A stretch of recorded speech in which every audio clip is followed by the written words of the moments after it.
दोस्तों, अगर कोई ऑर्गेनाइजेशन है उसके अंदर 10 कॉलेजेस हैं और 10 कॉलेजेस में 10 प्रिंसिपल्स हैं और 10 प्रिंसिपल को एक ही जो रूल्स और रेगुलेशन की जो बुक है वो दी गई है और उसमें उनको बताया गया है कि आपके पास इतने पावर है और उसमें ऐसे 50 चीज़ें लिखी गई, 50 उनको पावर्स दी गई कि आप ये चीज़ें कर सकते हो। जैसे कि आप अपने हिसाब से कोई भी टीचर को अपॉइंट करके क्वेश्चन पेपर बना सकते हो, क्वेश्चन पेपर आप खुद ही चेक कर सकते हो, आप आपके कॉलेज में जो प्यून है या टीचर्स है उनकी अपॉइंटमेंट कर सकते हो, या आप किसी बच्चे को मार सकते हो, किसी बच्चे को कॉलेज से निकाल दे सकते हो, कोई भी टीचर है उसको भी सस्पेंड कर सकते हो, किसी प्यून को भी सस्पेंड कर सकते हो।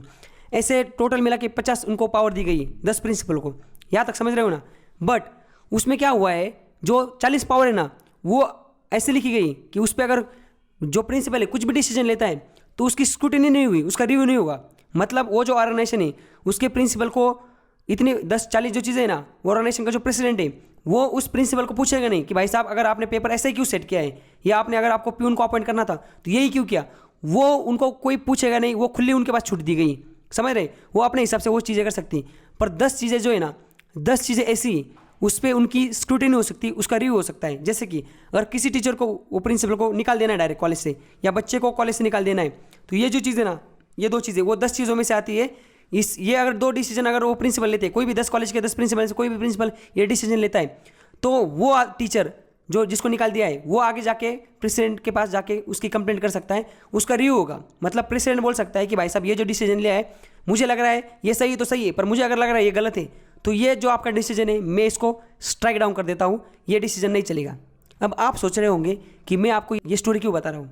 देखो, वो जो बुक थी ना, इसको कॉन्स्टिट्यूशन मान लो, समझ रहे। ये जो प्रेसिडेंट थे ना, जिसके पास पावर थी कि अगर कोई प्रिंसिपल डिसीजन लेता है तो उसमें से वो देख पाए कि कोई ये जो 10 चीज़ें दिखी गई है इसमें से कौन सा चीज़ सही या गलत है। अगर गलत है तो उसके पास पावर है कि उसको स्ट्राइक डाउन कर सकता है।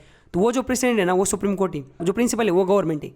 अब मान लो कि गवर्नमेंट है, गवर्नमेंट के पास पावर है लॉ बनाने की, कानून बनाने की, तो उसके पास 50 का ऐसा एग्जाम्पल मानो, ज़्यादा है पर मान लो एग्जाम्पल में कि 50 चीज़ों पे 50 सब्जेक्ट है, उस पर गवर्नमेंट के पास पावर है कानून बनाने की, समझ रहे हो ना आप। बट उस 50 चीज़ों में कुछ ऐसे 10 ऐसी चीज़ें हैं जिस 40 में तो अगर वो लॉ बनाएगा तो सुप्रीम कोर्ट भी कुछ नहीं कर सकती। सुप्रीम कोर्ट कुछ नहीं कर सकती, जो लॉ बनाया तो एक बार वो पूरे देश में अप्लाई होगा। बट 10 ऐसी चीज़ें उस पर अगर गवर्नमेंट लॉ बनाती तो अगर सुप्रीम कोर्ट को लगता है ये लॉ सही नहीं बनाए तो सुप्रीम कोर्ट उसका जुडिशियल रिव्यू कर सकता है, वो लॉ को स्ट्राइक डाउन कर सकता है। तो वो जो 10 चीज़ें हैं ना, समझ रहे, जिस पे अगर लॉ बनाया जाता है वो 10 सब्जेक्ट, तो सुप्रीम कोर्ट के पास पावर है स्ट्राइक डाउन करने की। वो जो लिस्ट है 10 चैप्टर, उसी को बोला जाता है बेसिक स्ट्रक्चर ऑफ कॉन्स्टिट्यूशन। मतलब हमारे कॉन्स्टिट्यूशन में एक बेसिक स्ट्रक्चर डाला गया है, ऐसी एक लिस्ट है जिस पे अगर सुप्रीम कोर्ट चाहे तो वो अगर लॉ है उसको स्ट्राइक डाउन कर सकता है। तो आज का हमारा जो लेक्चर है वो उसी से रिलेटेड है। नमस्कार दोस्तों, स्वागत है आपका। ये हमारे पॉलिटी सीरीज़ का 15वां लेक्चर है। हमने इंडियन पॉलिटी को 10 यूनिट में डिवाइड किया था, जिसका जो पहला यूनिट है वो हम देख रहे थे, और उस यूनिट में हमने 10 चैप्टर को ऑलरेडी कवर किया है। जो हमारा प्रीवियस चैप्टर था वो था अमेंडमेंट्स इन कॉन्स्टिट्यूशन, और आज हम ये जो पहला यूनिट है कॉन्स्टिट्यूशनल फ्रेमवर्क, उसका लास्ट चैप्टर देखने वाले हैं, जिसका नाम है basic structure of the Indian constitution. इसके ख़त्म होते ही हम हमारा जो पॉलिटी सीरीज़ है उसका पहला यूनिट समाप्त कर देंगे। तो आज हमारा पहले यूनिट का लास्ट लेक्चर है। तो चलिए शुरुआत करते हैं। Basic structure of Indian constitution. यहाँ पे देखिए, हमें इस चैप्टर में 2 चीज़ें पढ़नी। पहली क्या है, ये बेसिक स्ट्रक्चर जो हम कब से बोल रहे हैं कि बेसिक स्ट्रक्चर क्या होता है, इसकी जो डॉक्ट्रिन है इसको पढ़ना है हमें कि basic structure of Indian constitution क्या होता है, क्या मतलब है इस वर्ड का और इसमें क्या होता है, वो पढ़ना है पहले पार्ट में। और दूसरे पार्ट में हमें ये पढ़ना है कि ये कहाँ से आई ये चीज़, जब कॉन्स्टिट्यूशन बना था तब से आई, ये इस चीज़ को बाद में ऐड किया गया, इसको हमें पढ़ना है। समझ रहे हैं आप। तो चलिए शुरुआत करते हैं। देखिए, पहली जो चीज़ है वो है बेसिक स्ट्रक्चर ऑफ डॉक्ट्रिन। अब बेसिक स्ट्रक्चर क्या होता है उसको समझने से पहले हम एक बार थोड़ा वापस बैकग्राउंड में देखते हैं क्या क्या है। देखो, हमने ये चीज़ पढ़ी अकॉर्डिंग टू कॉन्स्टिट्यूशन के हिसाब से पार्लियामेंट और स्टेट लेजिस्लेचर, मतलब पार्लियामेंट जो हमारी संसद और जो स्टेट लेजिस्लेचर होते हैं, मतलब विधानसभा हर एक स्टेट की, उनको ना पावर दी गई है पार्लियामेंट कॉन्स्टिट्यूशन ने लॉ बनाने की विद इन देयर जुरिडिक्शन। मतलब हमारे देश में जो लॉ बनाने का जो प्रोसेस, देखो 3 लिस्ट है हमारे यहाँ पे, यूनियन लिस्ट है, उसके बाद स्टेट लिस्ट है, उसके बाद कंकरेंट लिस्ट है। इसका मतलब जो सेंट्रल गवर्नमेंट है, यूनियन लिस्ट में जो इतने भी सब्जेक्ट लिखे हुए हैं, जैसे कि इंटरनेट, अब इंटरनेट से रिलेटेड सारे लॉज सिर्फ सेंट्रल गवर्नमेंट बना सकता है, स्टेट गवर्नमेंट नहीं बना सकता। समझ गए आप। वैसे दूसरा जो स्टेट, अब स्टेट के पास स्टेट लिस्ट है, उसमें स्टेट गवर्नमेंट जो है वो लॉ बनाती है। जैसे कि अभी वाटर है, वाटर पे सिर्फ स्टेट गवर्नमेंट ही लॉ बना सकती है, क्योंकि वो वाटर जो सब्जेक्ट है वो स्टेट के अंदर लिस्ट में आता है, तो स्टेट गवर्नमेंट उस पर सब्जेक्ट लॉ बना सकती है। और दूसरी कंकरेंट लिस्ट, अब कंकरेंट लिस्ट उसमें जैसे कि हेल्थ है, एजुकेशन है, अब ये जो चीज़ें है इस पर दोनों भी, एजुकेशन पे सेंट्रल गवर्नमेंट भी लॉ बना सकती है और पार्लियामेंट भी लॉ बना सकती है। मतलब सेंट्रल गवर्नमेंट भी और स्टेट गवर्नमेंट भी, मतलब दोनों, पार्लियामेंट भी और किसी स्टेट की विधानसभा भी। तो जैसे कि हमने इसको पहले ही देख लिया है कि हमारा देश का जो लॉ बनाने का प्रोसेस है उसको 3 लिस्ट में डिवाइड किया गया है। एक होता है यूनियन लिस्ट, दूसरा होता है स्टेट लिस्ट और तीसरा होता है कंकरेंट लिस्ट। अब पार्लियामेंट जो है, पार्लियामेंट और स्टेट लेजिस्लेचर, इनके पास लॉ बनाने की पावर है विद इन देयर जुरिडिक्शन, मतलब अपने जो जुरिडिक्शन, उनको जो क्षेत्र दिया है उसी के अंदर वो, जिससे मतलब क्षेत्र मतलब क्या, ये लिस्ट के हिसाब से वो लॉ बना सकते हैं। अब ये तो हमने देख लिया था। उसके बाद हमने एक ये भी देख लिया था कि जो हम प्रीवियस लेक्चर में हमने देखा था अमेंडमेंट, उसमें हमने ये पढ़ा था जो कॉन्स्टिट्यूशन जिस टाइम बना था उसमें जो चीज़ें लिखी गई है और बाद में भी जो चीज़ें ऐड की गई थी। अब पावर जो है अमेंड करने की कॉन्स्टिट्यूशन को, अमेंड मतलब क्या, अगर किसी जैसे कि कोई चीज़ लिखी गई कॉन्स्टिट्यूशन में, वो एक टाइम के बाद इररिलेवेंट हो जाए, इसको निकालना है, या कोई चीज़ है उसको थोड़ा चेंज करना है, मॉडिफाई करना है, और कोई चीज़ है उसको वो कॉन्स्टिट्यूशन में है ही नहीं पर टाइम के हिसाब से ये ज़रूरी है कि उसको ऐड करना है, तो ये जो चीज़ है मॉडिफिकेशन, ये हम कर सकते हैं कैसे, आर्टिकल 368 के अंदर उसको कॉन्स्टिट्यूशनल अमेंडमेंट करके। ये हमने प्रीवियस लेक्चर में देखा था। आपने अगर प्रीवियस लेक्चर नहीं देखा होगा तो आप जाके उसको देख लीजिए, अमेंडमेंट इन कॉन्स्टिट्यूशन, ये इसमें हमने ये सारी चीज़ देखी थी। तो ये लाइन क्या बोल रही है कि जो पावर दी गई है कॉन्स्टिट्यूशन को अमेंडमेंट करने की, वो सिर्फ पार्लियामेंट के पास है, स्टेट लेजिस्लेचर के पास नहीं। इसका मतलब हमारे संविधान में जो भी चीज़ें लिखी गई है उसको अगर आपको अल्टर करना है, निकालना है, ऐड करना है कुछ भी, तो ये सिर्फ पावर जो है ये सिर्फ पार्लियामेंट कर सकती, संसद कर सकती, कोई स्टेट गवर्नमेंट नहीं कर सकती। मतलब कल ममता बनर्जी को अगर कुछ लगा कि हमने पार्लियामेंट में सिटीजनशिप में ये चेंज करना है, वो अपनी विधानसभा में बिल ला के नहीं कर सकती, वो सिर्फ पार्लियामेंट कर सकता है। इसका मतलब क्या है, आपको लग रहा होगा कि यार ये जो संविधान है ये तो फिर सिर्फ पार्लियामेंट ही कर सकती है, बना सकती है, मतलब उसमें चेंज कर सकती है, कुछ चीज़ ऐड कर सकती है। तो पार्लियामेंट तो सबसे सुप्रीम है, पार्लियामेंट के पास एब्सोल्यूट पावर है, मतलब उसमें कोई चैलेंज नहीं। तो ऐसा बिल्कुल भी नहीं, हमारे देश में पार्लियामेंट सुपीरियर नहीं, सुप्रीम नहीं। जैसे कि यूके जो है ना, यूनाइटेड किंगडम, ये जो अंग्रेज है ना इनका देश, वहाँ पे पार्लियामेंट सुपीरियर है, क्योंकि पार्लियामेंट जो बनाती फिर वही लास्ट है। पर हमारे देश में वैसा नहीं, हमारे देश में ना पार्लियामेंट के पास पावर तो है सर्व करने की, पर उसमें एक लिमिटेशन है कि सुप्रीम कोर्ट के पास एक पावर है, उसके पास ये पावर है कि अगर कल पार्लियामेंट कुछ ऐसा बिल लेके आती जो देश की यूनिटी, इंटीग्रिटी, सेकुलरिज्म, इसको खतरा है उस चीज़ से, तो सुप्रीम कोर्ट को ये पावर है कि सुप्रीम कोर्ट उस लॉ को अनकॉन्स्टिट्यूशनल बता दे और उसको नल एंड वाइड मार दे, मतलब उसको खारिज कर दे। अब आप बोलोगे कि ये जो पावर है वो सुप्रीम कोर्ट को कहाँ से मिली, ये जो पावर है ना ये करने की, ये कहाँ से मिली, और ऐसी कौन सी चीज़ें जैसे कि सब्जेक्ट मैंने बताया ना, यूनियन स्टेट सब्जेक्ट और कंकरेंट सब्जेक्ट, इसमें यूनियन में काफ़ी सब्जेक्ट है, 100 के आसपास, इसमें भी कुछ है, इसमें भी कुछ है। अब ये जो सब्जेक्ट है इसमें से कुछ चीज़ें होंगी ना, उसको ही या सारी की सारी चीज़ें, मतलब आपके सामने 2 क्वेश्चन होंगे। एक तो पहला कि ये जो सारे सब्जेक्ट है जिसके ऊपर लॉ बनाने का जो पावर है पार्लियामेंट को, ये सारे के सारे पे Supreme Court null and void मार सकता है क्या, फिर पार्लियामेंट की जरूरत क्या है, फिर लोग चुन के जाएंगे तो सुप्रीम कोर्ट के बेस सारी पावर है। तो ऐसा बिल्कुल नहीं, सुप्रीम कोर्ट ये जो सारे के सारे सब्जेक्ट है, सारे के सब्जेक्ट को खारिज नहीं कर सकता, मतलब उस पर अगर लॉ बनता है उस पर खारिज नहीं कर सकता।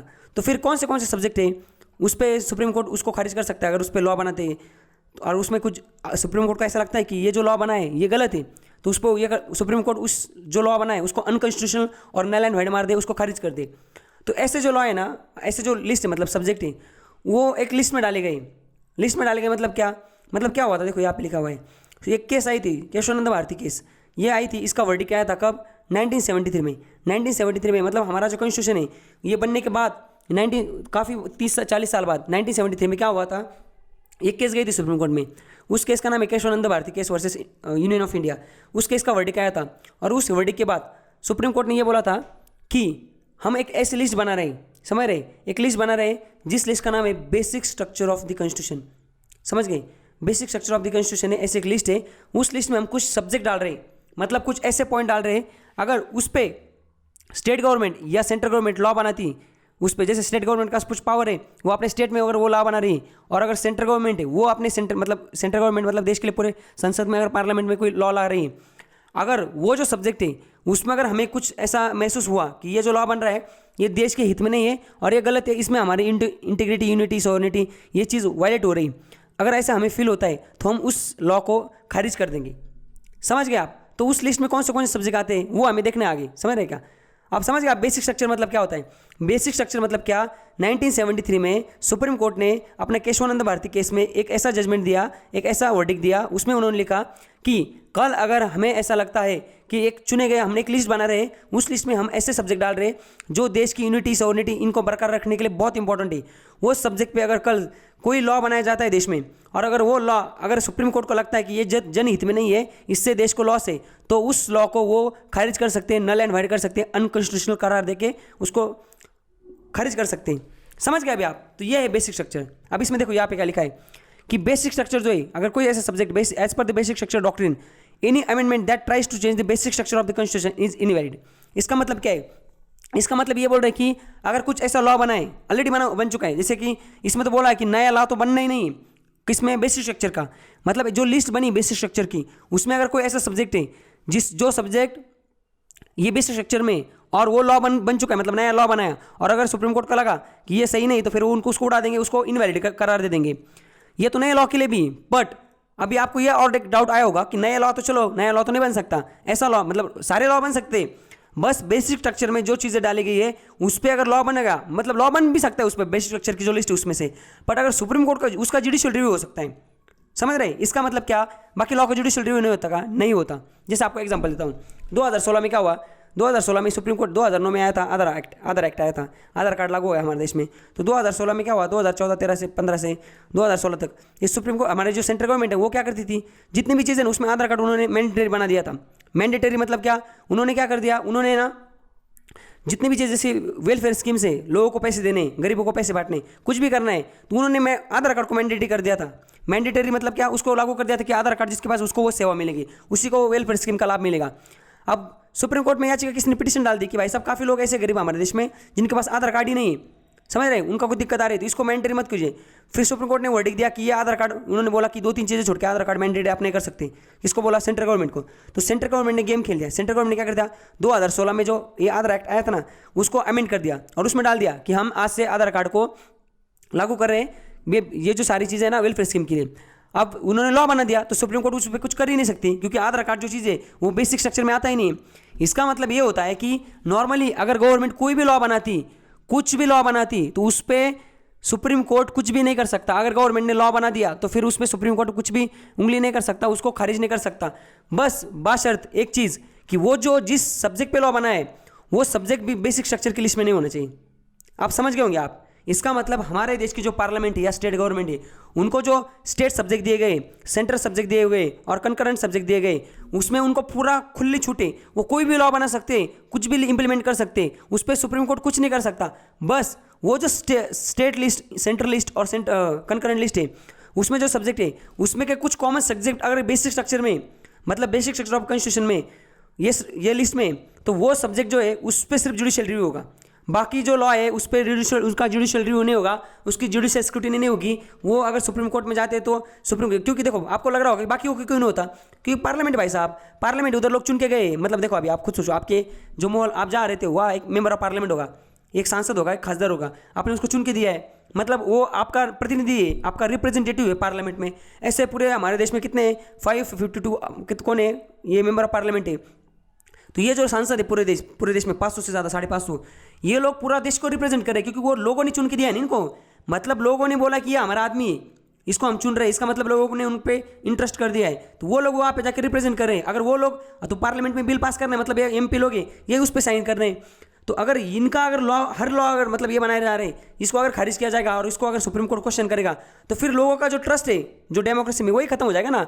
मतलब लोग जिनको चुन के दे रहे हैं, इसका मतलब वो लोग के रिप्रेजेंटेटिव है, तो उनकी बात वो जो लॉ रहे, मतलब वो लॉ ला रहे, मतलब कौन, तो लोग ही ला रहे हैं इनडायरेक्टली, वो लोग रिप्रेजेंट कर रहे हैं, मतलब वो लोग ही वहाँ पे काम कर रहे हैं। तो सारे लॉ जो है उस पर उसकी जुडिशियल स्क्रूटिनी नहीं होती।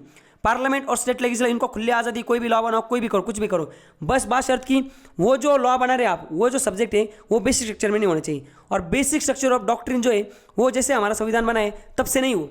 समझ रहे? अगर आपको क्वेश्चन आता है कि हमारा जो संविधान बना था, जब हमारा कॉन्स्टिट्यूशन मेकर है उन्होंने उसी टाइम पे बेसिक स्ट्रक्चर की एक डॉक्ट्रिन डाली थी, एक लिस्ट डाली थी, उस पर अगर कुछ लॉ बनता है और सुप्रीम कोर्ट का फिर उस पर स्क्रूटिनी होगी, जुडिशियल रिव्यू होगा उस चीज़ का, तो ऐसा बिल्कुल नहीं है। जब संविधान बना था तब बेसिक स्ट्रक्चर नहीं था। इसको केशवानंद भारती केस के जजमेंट के बाद डाला गया, कब? 1973 में। समझ गए? अभी ये आपको पूरा गेम समझ गया होगा। ऊपर ऊपर वापस एक बार हम इंग्लिश करते कि हमारे देश में जो ये स्टेट लेजिस्लेचर है, विधानसभा और पार्लियामेंट, हमारी संसद, इनके पास पूरी खुली आज़ादी, ये कोई भी लॉ बना सकते हैं हमारे देश में। इनको स्टेट लिस्ट, सेंट्रल लिस्ट और कंकरेंट लिस्ट, इनमें जो लिस्ट में जो सब्जेक्ट दिए गए, इस पे ये देश के हित के लिए काम करने के लिए कोई भी लॉ बना सकते हैं। उसमें कुछ भी नहीं हो सकता, कोई उस पर स्क्रूटिनी नहीं कर सकता, जुडिशियल रिव्यू नहीं होगा, सुप्रीम कोर्ट उस पर कुछ नहीं कर सकता। एक बार लॉ बन गया तो फिर वो लागू ही होना है कुछ भी करके। बट क्या हुआ, हमारा जब आज़ादी हुई तब तक ये चलता रहा, प्यार का सिलसिला, कारनामा आगे आगे। 1973 में क्या हुआ, एक सुप्रीम कोर्ट में केस गया, उसका नाम था Kesavananda Bharati versus union of India. उस केस में सुप्रीम कोर्ट ने ये जजमेंट दिया कि आज से हम एक नए का एक ये कर रहे, लिस्ट बना रहे हैं, उस लिस्ट में हम बेसिक स्ट्रक्चर डॉक्ट्रिन डाल रहे हैं, वो लिस्ट डाल रहे हैं, उसमें अगर कोई लॉ बनाते हो आप तो फिर उस पर जुडिशियल स्क्रूटिनी होगी, उसका जुडिशियल रिव्यू होगा और फिर हम देखेंगे कि ये सही है नहीं। अगर हमें लग रहा है कि ये जो लॉ बना है उस सब्जेक्ट से रिलेटेड ये गलत है, ये देश की इंटीग्रिटी के लिए सही नहीं है, देश का हित में नहीं है, देश के इससे टुकड़े हो सकते हैं, हम इसको खारिज कर देंगे। समझ गए? बस इतना ही था। अब देखो, नए लॉ के लिए अप्लाई होता है यस, अमेंडमेंट के लिए यस। अगर कोई ऑलरेडी लॉ बन चुका है, मतलब ये सब ऐसा कोई सब्जेक्ट है उस पर ऑलरेडी लॉ बन चुका है, समझ गए आप? जैसे कि अभी सेकुलरिज्म है, उस पर कोई लॉ बन चुका है, पर सेकुलरिज्म जो वर्ड है ना वो बेसिक स्ट्रक्चर में, अगर वो ऑलरेडी लॉ जो बना है उसको अगर अल्टर कर रही गवर्नमेंट, उसको अगर अमेंडमेंट कर रही और कुछ और चीज़ डाल रही, तो फिर उसका भी जुडिशियल रिव्यू होगा। समझ गए क्या? तो बेसिक स्ट्रक्चर डॉक्ट्रिन नहीं, an amendment that tries to change the basic structure is invalid, वो भी क्या है, इनवैलिड ही, वो भी अलाउड नहीं। और power of parliament under article 368, मतलब अमेंडमेंट की जो पावर है article 368 does not enable to alter the basic structure of Indian constitution. इसका मतलब पार्लियामेंट की जो पावर है बेसिक स्ट्रक्चर को चेंज करने की अंडर 368 वो इनेबल नहीं है। अमेंडमेंट लाके, जैसे कि अगर पार्लियामेंट को लगता है कि हम ये लिस्ट ही उड़ा देंगे, अमेंडमेंट लाते हैं दोनों 2/3 मेजोरिटी से, दोनों सदन से उसको पास कर देते हैं, प्रेसिडेंट के पास जाएगा और बेसिक स्ट्रक्चर की लिस्ट खत्म हो जाएगी। तो ऐसा बिल्कुल नहीं। ये जो है आर्टिकल 368 ये भी क्या है, ये भी जुडिशियल रिव्यू के अंडर आता है, ये भी बेसिक स्ट्रक्चर में डाला गया है। इसका मतलब इससे द्वारा इसको खारिज करने की भी कोशिश की गई तो भी इनवैलिड दे देगी सुप्रीम कोर्ट इसको। समझ गए आप? मतलब हमारे देश में सुप्रीम कोर्ट का कितना बड़ा योगदान, मतलब महत्व है, इतना ज़्यादा इंपॉर्टेंस है इसको चीज़ को, आप ये महत्व को आप समझ चुके होंगे। आगे चलते हैं।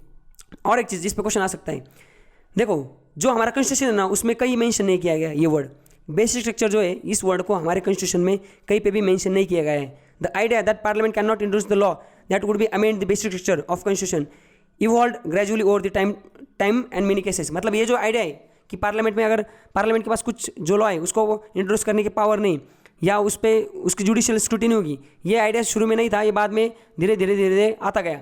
और उसके बाद क्या है, ये जो आइडिया आया था ये इसलिए आया था, idea is to preserve the nature of Indian democracy and to protect the right on and liberties of people. मतलब ये जो चीज़ है ना, लोगों के राइट्स लिबर्टी को प्रोटेक्ट करने के लिए ये बेसिक स्ट्रक्चर जो है वो लाया गया था। This doctrine help to protect and preserve the spirit of Indian constitutional document. Indian constitution का जो डॉक्यूमेंट है उसको प्रिजर्व करने के लिए, प्रोटेक्ट करने के लिए ये लिस्ट डाली गई। ये कब आई थी? ये केशवानंद भारती केस जो आई थी 1973 में, उसने इसको डॉक्ट्रिन को लाया था। It held that the basic structure of Indian constitution could not be abrogated even by the constitution amendment. इसी में बोला गया कि अमेंडमेंट के तहत, मतलब आर्टिकल 368 के तहत भी बेसिक स्ट्रक्चर को अल्टर नहीं किया जा सकता, चेंज नहीं किया जा सकता। समझ गए? और बेसिक स्ट्रक्चर कौन डिसाइड करता है, कौन सी चीज़ बेसिक स्ट्रक्चर में डालनी है? Supreme Court. So here the don number 1 is कौन? यहाँ पे सब जो है मालिक, किंग, समझ रहेगा, डॉन कौन है? ये सुप्रीम कोर्ट है। सुप्रीम कोर्ट के पास जो डंडा है उसके सामने ना पार्लियामेंट कुछ कर सकती है ना कोई कुछ कर सकता है। बस वो चीज़ है कौन सी, जो बेसिक स्ट्रक्चर में वही चीज़, बाकी चीज़ों पे सुप्रीम कोर्ट का डंडा नहीं चलेगा। तो हमने इतना देख लिया। अब आपको लग रहा होगा कि देखो कि क्या ज़रूरत है बेसिक स्ट्रक्चर की, समझ रहे क्या? अगर पार्लियामेंट के पास पावर है, हम लोग ये जो लोग हमने चुन के भेजे वही अगर लॉ बना रहे तो वो मतलब हमारे विल को रिप्रेजेंट कर रहे हैं। पर देखो ऐसा नहीं होता। कल अगर कोई एक धर्म की आइडियोलॉजी वाली पार्टी सत्ता में आ जाती है, ऐसे जैसे हमारा देश कौन सा है, सेकुलर देश हमारा, समझ रहे ना? मतलब यहाँ पे सारे धर्म के लोग, ये वर्ड डाला गया है कब? 1972 अमेंडमेंट एक्ट आया था 1976 में, उसमें ये वर्ड डाला गया है कौन सा वाला? सेकुलरिज्म। मतलब हमारा देश एक धर्म का, हमारा जो देश है किसी एक धर्म का नहीं है, यहाँ पे सारे धर्म के लोग रह सकते हैं। पर अगर कल ऐसा मानो कोई एक पार्टी जैसे हिंदू पार्टी वो मेजोरिटी में आ जाती, उनके पास बहुमत आ जाता है दोनों सदन में पार्लियामेंट के, या कोई मुस्लिम पार्टी उनके पास भी आ जाता है। अब हिंदू पार्टी को अगर ऐसा लगा कि हम एक काम कर देते, हम ना ये जो कॉन्स्टिट्यूशन हमारा उसको चेंज मार देते, इसको ना अमेंडमेंट लाते, आर्टिकल 368 के अंदर अमेंडमेंट बिल लाते और सेकुलरिज्म वर्ड को हटा देते और उधर बोल देते, डायरेक्ट लिख देते कि ये देश जो है हिंदू का देश है, मतलब हिंदू राष्ट्र है। और अगर कोई मुस्लिम पार्टी सत्ता में आती है, वो तो आ नहीं सकती क्योंकि मुस्लिम मेजोरिटी कितनी 70% है बस, हमारा ये जो है 80% हिंदू, मतलब हिंदू मेजोरिटी है, तो इनका आना मतलब मुश्किल है। फिर भी अगर आ जाती एग्जाम्पल, फिर ये अगर ऐसा बिल लाते और ये अगर सेकुलरिज्म वर्ड को हटा देते और ये डालते कि उस आज से ये जो राष्ट्र जैसे पाकिस्तान जैसे आज से इंडिया मुस्लिम राष्ट्र है, तो फिर गड़बड़ी हो जाएंगी। जैसे कि अगर हिंदू राष्ट्र हो गया तो फिर मुस्लिम लोग का यार है ना, ऐसा नहीं है, पर एग्जाम्पल इनकरेक्ट एग्जाम्पल मैं जैसे बता रहा हूँ आपको, तो फिर इनको खतरा लग जाएगा। और अगर मुस्लिम ने अगर मुस्लिम राष्ट्र बना दिया तो हिंदू लोगों को खतरा बन जाएगा। बट ये हो सकता है क्या? ये तो देखो प्रैक्टिकल तो हो सकता है ना, क्योंकि आर्टिकल 368 के तहत आप कॉन्स्टिट्यूशन को अमेंड कर सकते हो, अल्टर कर सकते हो, चेंज कर सकते हो, कुछ भी कर सकते हो। बट भाई साहब एक चीज़ को आप भूल रहे हो, यहाँ पे बेसिक स्ट्रक्चर ऑफ डॉक्ट्रिन है, basic structure of Indian constitution है, वो जो लिस्ट है उसमें सेकुलरिज्म वर्ड डाला गया है। मतलब अगर कल जैसे बीजेपी ये अगर कॉन्स्टिट्यूशन को अमेंड भी करने लगे और ये सेकुलरिज्म वर्ड को हटाने उधर हिंदू राष्ट्र भी डाले, तो सुप्रीम कोर्ट डंडा दिखाएगा कि, और क्या बोल देगा, वो बोलेगा आपका जो ये लॉ बनाया आपने ये इनवैलिड है, इसको हम स्ट्राइक डाउन कर रहे हैं। वो स्ट्राइक डाउन कर देंगे उसको। क्यों? क्योंकि वो बोलेंगे कि ये बेसिक स्ट्रक्चर में डाला है हमने, ये सेकुलरिज्म वर्ड, ये आप बेसिक स्ट्रक्चर को हट कर रहे तो ये लॉ अप्लाई नहीं होता। तो समझ रहे हैं ना अभी आप? तो यहाँ पे लिखा है ना, protect the rights and liberties of people, इसलिए ये बेसिक स्ट्रक्चर। अभी आपको पूरा कंसेप्ट विथ लॉजिक वूजिक सब समझ गया होगा, समझ गए? अभी एक बार जस्ट देखते हैं कि कौन सी जो चीज़ें वो बेसिक स्ट्रक्चर में डाली गई, कौन सी ऐसी चीज़ें जिसको अगर हम चेंज करेंगे तो देश खतरे में आ सकता है, और फिर ये चीज़ें बेसिक स्ट्रक्चर में डाली गई। देखो मतलब ये जो चीज़ है ना, इस पे अगर लॉ बनता है तो सुप्रीम कोर्ट के पास पावर है वो लॉ सही है नहीं गलत डिसाइड करने के लिए, और अगर सुप्रीम कोर्ट को लग रहा है ये गलत है तो फिर उसको खारिज कर सकती है। सबसे पहले सुप्रीमेसी ऑफ कॉन्स्टिट्यूशन, हमारे देश में कॉन्स्टिट्यूशन सबसे बढ़कर है। ये जो चीज़ है इसको डाला गया है किसमें? बेसिक स्ट्रक्चर में। अगर कल गवर्नमेंट इसको खारिज, मतलब कॉन्स्टिट्यूशन को, जैसे कॉन्स्टिट्यूशन है, अगर कोई गवर्नमेंट आती है वो बोले कॉन्स्टिट्यूशन को उड़ा देना है, हमने नया कॉन्स्टिट्यूशन लाना है, हो सकता है कि नहीं, क्योंकि कॉन्स्टिट्यूशन जो वर्ड है वही बेसिक स्ट्रक्चर में। दूसरी बात क्या है? Unity and sovereignty of India, ये वाली भी चीज़, यूनिटी एंड सोवरेनिटी। इसका मतलब अगर कल गवर्नमेंट ऐसा लॉ पास कर देती कि आज महाराष्ट्र है, महाराष्ट्र को ना हम एक काम करते हैं, महाराष्ट्र को ना एक अलग देश बना देते हैं, और ऐसा बिल लाते हैं कॉन्स्टिट्यूशन अमेंडमेंट लाते हैं, आर्टिकल 1 को चेंज कर देते हैं। उसमें आर्टिकल 1 में क्या है? Union and territory. उसमें 3 चीज़ें, पहले क्या है, हमारा जो यूनियन जो है उसका नाम क्या है? भारत एंड इंडिया, और यूनियन एंड टेरिटरी का फर्स्ट शेड्यूल में। और तीसरी जो चीज़ है उसमें लिखा है कि यहाँ पे यूनियन एंड स्टेट्स जो है उसके जो नाम है उसमें क्या क्या आता है, आर्टिकल फर्स्ट नाम लिखे गए सारे। तो पहले आता है स्टेट के नाम आएंगे, यूनियन टेरिटरी और मे एक्वायर, ऐसी चीज़ें आती हैं। तो इसमें सारे लिखे गए कौन से स्टेट है, कौन से यूनियन टेरिटरी। तो ये आर्टिकल 1 को अमेंड कर देंगे, ये नाम हटा देंगे पहले, मतलब जो स्टेट महाराष्ट्र स्टेट को वो हटा देंगे और बोलेंगे आज से इसको हम नया देश बना देते हैं। बट अगर ऐसा बिल लाते हैं तो क्या हो जाएगा? सुप्रीम कोर्ट डंडा लेके आ जाएगा, वो बोलेगा भाई साहब यूनिटी, देश की यूनिटी एंड सोवरेनिटी ये आप हट कर रहे हो, ये हम इसको खारिज कर रहे हैं, महाराष्ट्र अलग देश नहीं बनेगा। समझ गए आप? तो मतलब बेसिक स्ट्रक्चर जो है इतना इंपॉर्टेंट है, वो हमारा देश जो है ना वो इससे बंधा हुआ है इनडायरेक्टली। मतलब कल कोई भी गवर्नमेंट आती है, वो कितने भी तिकड़मबाजी करती है, कितना भी गेम खेलती है, सुप्रीम कोर्ट के पास फाइनल डंडा है, वो डंडा मारेगी, चुप करा देगी सबको। उसके बाद democratic and Republic form of government. Democratic मतलब क्या? इलेक्शन। अगर कल मोदी कोई बिल लाते हैं, मोदी जी पार्लियामेंट में कि आज से इलेक्शन होगा ही नहीं, आज से मैं पूरा 20 साल तक प्रेसिडेंट रहूँगा, प्राइम मिनिस्टर रहूँगा, ऐसा पॉसिबल है क्या? नहीं, क्योंकि हमारा जो देश है क्या है? डेमोक्रेटिक है, वहाँ इलेक्शन होना ही चाहिए। अगर ऐसा करेंगे तो सुप्रीम कोर्ट बीच में आ जाएगा, बोले इलेक्शन लो, नहीं तो फिर हम उसको आपको गवर्नमेंट उड़ा देंगे। उसके बाद क्या? फेडरल स्ट्रक्चर, मतलब सेंटर और स्टेट ये साथ में मिलकर काम करेंगे, ये एक इसमें डाला गया है। सेकुलर मतलब सारे देश के धर्म के लोग यहाँ पे रह सकते हैं, ये एक। उसके बाद सेपरेशन ऑफ पावर, जैसे कि union list, state list and concurrent list. अगर कल कोई गवर्नमेंट आती है वो बोलती है कि स्टेट के पास कुछ पावर नहीं है, हम सारी पावर हमारे पास ले रहे हैं, फिर वो सेपरेशन ऑफ पावर जो है वो इसमें सुप्रीम कोर्ट बोलेंगे भाई साहब चुपचाप उनको पावर दो, नहीं तो फिर टर्मिट मार देंगे।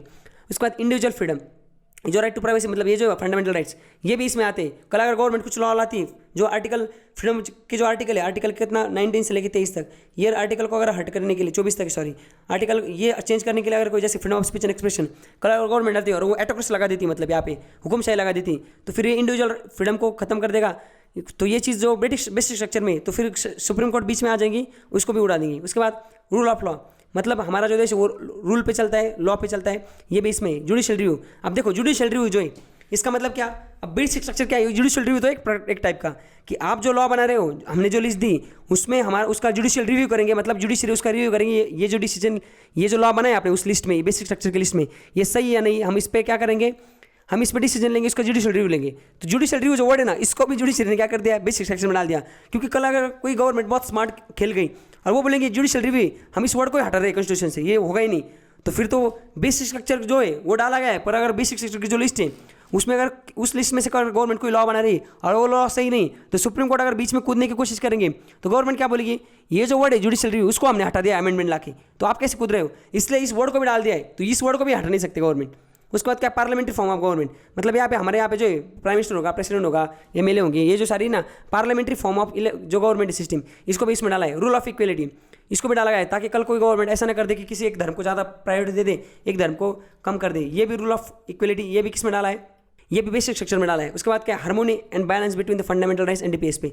अब फंडामेंटल राइट्स एनडीपीएस पे जो है directive principle of state policy, इसको क्या कर दिया है, इसको भी बेसिक स्ट्रक्चर में डाला दिया गया है, समझ गए। उसके बाद आगे फ्री एंड फेयर इलेक्शन। देखो अगर कल मैं वो बोला ना आपको, अगर कल गवर्नमेंट कोई आती है ऐसे, वो बोलेंगे साला इलेक्शन ही नहीं होगा, आग से हम इस पूरा के पूरा हम ही, हमारे पास ही सारी पावर है, तो फिर ऐसा होगा नहीं। सुप्रीम कोर्ट बोलेंगे भाई साहब ये जो आपने लॉ लाया है इलेक्शन बंद करने का और डायरेक्ट आपको खुद को मतलब पूरी ज़िंदगी तक प्राइम मिनिस्टर बनाने का, बनते रहने का, ये लॉ सही नहीं है, क्योंकि बेसिक स्ट्रक्चर में फ्री एंड फेयर इलेक्शन लिखा हुआ है, आपको इलेक्शन कंडक्ट करवाना पड़ेगा, नहीं तो फिर हम आपकी गवर्नमेंट को टर्मिनेट कर देंगे। उसके बाद क्या है, limited power of parliament to amend the constitution in article 368, मतलब आर्टिकल 368 के अंदर आप कुछ भी नहीं अमेंड कर सकते हो, नहीं तो फिर तो गवर्नमेंट तो इस लिस्ट को उड़ा देती, समझ रहे हो ना आप। मतलब कोई भी गवर्नमेंट चाहेगी, मुझे बताओ सेंट्रल गवर्नमेंट कोई गवर्नमेंट चाहेगी कि उनकी पावर लिमिटेड हो, समझ रहे, कोई भी मतलब गवर्नमेंट छोड़ो, कोई भी आदमी कोई भी पोस्ट पे बैठा हो उसको बिल्कुल ये पसंद नहीं कि उसको जो पावर दी गई है उसको कम पावर हो, वो तो यही चाहेगा ना मुझे ज़्यादा से ज़्यादा पावर मिलो, मैं ज़्यादा से ज़्यादा कंट्रोल कर सकूँ।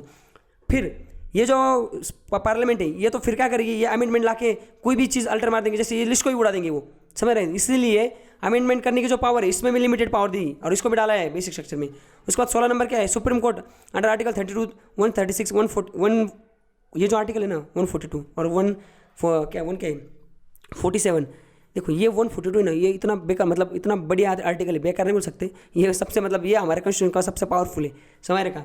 ये बता तो आपको क्या है, इससे पहले और एक देखते हैं, पावर ऑफ हाईकोर्ट, मतलब हाईकोर्ट, ये जो हाईकोर्ट के पास पावर है सुप्रीम, देखो ये आर्टिकल हमने देखे दो, समझ रहे ना, ये आर्टिकल में क्या आता है, जब कोई भी आदमी उसका फंडामेंटल राइट वायलेट हो जाता है तो वो सुप्रीम कोर्ट के पास जाता है अपने फंडामेंटल राइट के वायलेशन के खिलाफ याचिका डालने, और वहाँ पे सुप्रीम कोर्ट के पास पावर है under article 32 and high court के पावर है अंडर आर्टिकल 226 कि ये फंडामेंटल राइट्स को इन्फोर्स करने के लिए रिट्स जारी करते हैं। रिट्स वो है हेबिलो कार्पस वगैरह, हमने सारी रिट्स देखी थी, तो वो रिट्स की पावर इसमें, तो ये किस में, अगर कल कोई गवर्नमेंट है और आदमी को वो फ्रीडम छीन लेती और उसके खिलाफ कोई आदमी सुप्रीम कोर्ट में जाता है, तो फिर अगर ये सुप्रीम कोर्ट अगर गवर्नमेंट इसी को हटा देती आर्टिकल 33 या इसको बैन कर देती या जो भी उसकी पावर कम कर देती, फिर सुप्रीम कोर्ट कुछ कर ही नहीं सकता फंडामेंटल राइट को वायलेशन अगर होता है तो उसको इन्फोर्स करने के लिए। इसलिए ये जो आर्टिकल है इनको भी इसमें डाला गया है ताकि सुप्रीम कोर्ट उसमें गेम ना खेले, मतलब गवर्नमेंट उस पर गेम ना खेले और सुप्रीम कोर्ट की पावर ना कम कर दी। अब ये जो आर्टिकल है 142, ये क्या बताएगा, ये ब्रह्मास्त्र है। ब्रह्मास्त्र समझते हो ना, मतलब सारे अस्त्र जहाँ पे खत्म हो जाते हैं उसके बाद जो ब्रह्मास्त्र यूज़ किया जाता है वो ब्रह्मास्त्र है सुप्रीम कोर्ट के पास। मतलब आर्टिकल 142 के अंदर ये बाद में हम देखने वाले सुप्रीम कोर्ट में का चैप्टर में ऊपर बता देता हूँ। आर्टिकल 142 के अंडर सुप्रीम कोर्ट के पास ये पावर है कि वो इक्वल जस्टिस देने के लिए, मतलब सारे लोगों के जो है ना इक्वल जस्टिस देने के लिए, सारे जनता का जस्टिस इंश्योर करने के लिए कोई भी डिसीजन ले सकती, कोई भी, मतलब क्या, कोई भी, मतलब ऐसी चीज़ जो अब तक पार्लियामेंट में लॉ में नहीं, कुछ भी नहीं, उसके लिए ना फैक्ट चाहिए, कुछ भी नहीं चाहिए, इक्वल जस्टिस इंश्योर करने के लिए सुप्रीम कोर्ट कोई भी डिसीजन ले सकता है अंडर आर्टिकल, लोगों की भलाई के लिए, in the interest of the people and under article 142। समझ गए आप। देखो यहाँ पे लिखा हुआ है एनी लॉ और amendment that violate this principles, कौन से प्रिंसिपल, बेसिक स्ट्रक्चर में जो लिस्ट दी गई वो वाले, can be strike down by supreme court, उसको उड़ा दिया जा सकता है, खारिज किया जा सकता है सुप्रीम कोर्ट में, on the ground that they distraught the basic structure of Indian constitution. इसका मतलब अगर बेसिक स्ट्रक्चर जो लिस्ट है उसमें जो चीज़ें डाली गई उसको अगर, जैसे सेकुलरिज्म है, उसको अगर वायलेट करता है कोई भी लॉ, नया बनाया गया लॉ या अमेंडमेंट जो कोई पहले वाले लॉ को चेंज करता है, ऐसा कोई भी चीज़ अगर इन प्रिंसिपल को वायलेट करती तो उसको सुप्रीम कोर्ट द्वारा स्ट्राइक डाउन किया जा सकता है, उसको उड़ा दिया जा सकता है।